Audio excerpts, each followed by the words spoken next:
Hello students, नमस्ते। Last term पर हमने आपको समुच्चय की संक्रियाओं के बारे में शुरुआत की थी।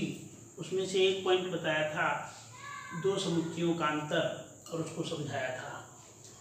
आज अगला टॉपिक शुरू करेंगे, दो समुच्चयों का संघ। दो समुच्चयों का संघ क्या होता है? संघ को ऐसे रिप्रेजेंट करते हैं, ऐसे ऊपर को यू टाइप का बनाते हैं। ये दो समुच्चयों का जब संघ निकालते हैं तो उनके बीच ऐसे यू का प्रयोग करते हैं। जैसे ये मैंने बनाया है कि मान लो ए और बी कोई दो समुच्चय हैं। एक है आपका 1 2 3, दूसरा है 3 4 5। इनका आपको संघ निकालना है, यूनियन निकालना है। कैसे निकालेंगे? ये बनाएंगे ए यूनियन बी। अब जितने भी एलिमेंट हैं ए और बी के, अगर कोई एलिमेंट कॉमन है दोनों में, जैसे 3 कॉमन है तो एक ही बार लिखेंगे। जब ए यूनियन बी निकालेंगे तो वो भी एक समुच्चय होगा, तो एलिमेंट को एक ही बार लिखा जाता है। तो सभी एलिमेंट लिख लेंगे, जो एक में है वो भी, और जो दोनों में है उसको कॉमन के रूप में एक बार लिख लेंगे, और सभी एलिमेंट लिख लेंगे 1 2 3 4 5। तो 1 2 3 4 5, तो ये पांचों लिख लेंगे सब टोटल। ये आपका हो गया ए यूनियन बी। यानी कि यदि ए और बी दो समुच्चय हैं तो उनका जो यूनियन होता है वो चाहे ए का अवयव हो चाहे बी का अवयव हो, चाहे वो दोनों में हो, वो सभी के सभी अवयव यूनियन लिख लिए जाते हैं। इसको इस तरीके से रिप्रेजेंट करते हैं, A union B is equal to 1 2 3 4 5। अब इसको हम प्रतीकात्मक भाषा में बता रहे हैं कि कैसे A union B X such that X belongs to A or X belongs to B। X A का हो या B का हो या दोनों का हो, X A का हो या B का हो या दोनों का हो, सभी के सभी अवयव लिख लिए जाते हैं। और जो ये समुच्चय का बनता है, और जो ये समुच्चय बनता है इसी को हम क्या कहते हैं? इसी को A यूनियन B कहते हैं, दो समुच्चयों का संघ कहते हैं।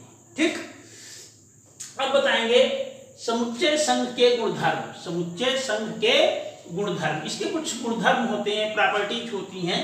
पहला है वर्गसम नियम। वर्गसम नियम को इंग्लिश में आइडेंपोटेंट लॉ कहते हैं। आइडेंपोटेंट लॉ क्या होता है? ए यूनियन ए बराबर ए। किसी समुच्चय का उसी समुच्चय के साथ जब आप संघ निकालेंगे, यूनियन निकालेंगे, तो वही समुच्चय प्राप्त होगा। जैसे ए बराबर क्या है? 1 2 3। अब ए यूनियन ए, 1 2 और यूनियन 1 2।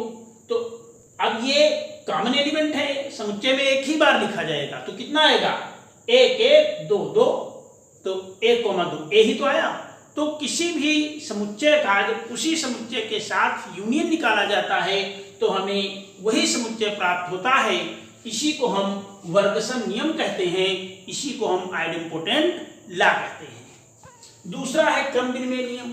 क्रम विनिमय नियम क्या होता है कि चाहे आप ए यूनियन बी निकालो, चाहे आप बी यूनियन ए निकालो, जैसे उसमें होता है 2 गुणे 3 लिखो, चाहे 3 गुणे 2 लिखो, वो क्रम विनिमय होता है, संख्याओं का गुणन जो होता है।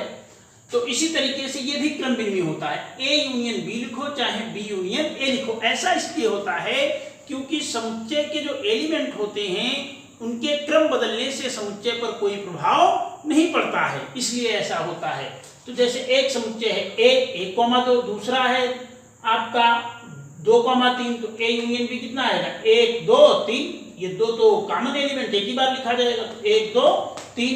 अब बी यूनियन ए निकालो, तो बी 2 3, तो 2 तो कॉमन है, तो 3 2 3 1। तो इनका ऑर्डर चेंज, हमने कहा ऑर्डर बदलने से समुच्चय पर कोई प्रभाव नहीं पड़ता है। जो इसके एलिमेंट हैं वही इसके एलिमेंट हैं, यानी कि ए यूनियन बी बराबर बी यूनियन ए। यानी कि समुच्चय के A union B union A बराबर है, यानी कि जो दो समुच्चयों का यूनियन होता है वो क्रम विनिमय होता है। इसके बाद में तत्समक नियम।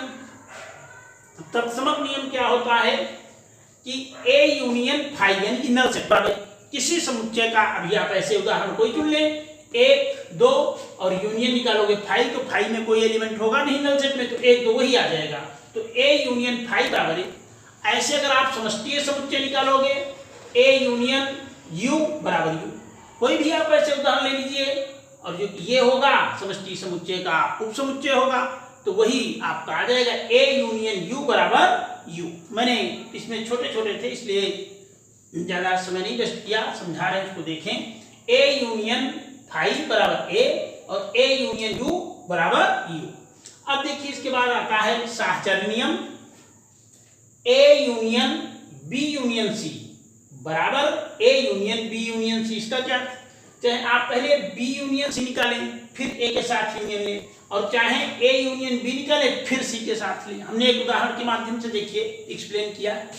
हमने 3 कोई सेट ले लिए, 1 2 3, 1 2 2 3 और ये 4 सिंगलेटन सेट है, एकल समुच्चय। एकल समुच्चय वो होता है जिसमें केवल एक एलिमेंट होता है। एकल समुच्चय वो होता है जिसमें केवल एक अवयव होता है।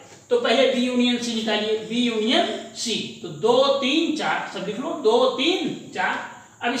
अब इस वाले का A के साथ निकालिए, इस वाले के साथ। तो अब इसमें कितना है, ये तो कॉमन हो जाएगा, 1 बढ़ जाएगा, तो 1 2 3 4 ये हो गया।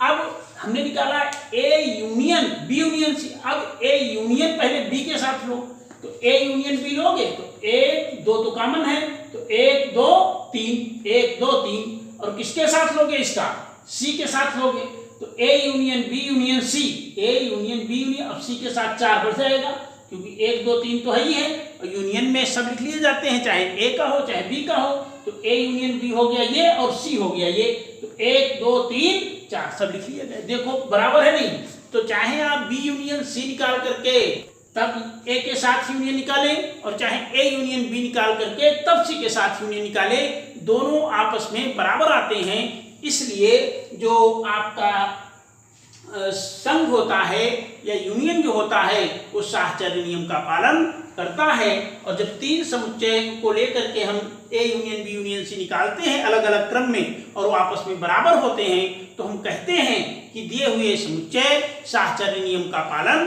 करते हैं। दिए हुए समुच्चय संघ संक्रिया के अंतर्गत साहचर्य नियम का पालन करते हैं। आज के वीडियो में इतना ही, धन्यवाद।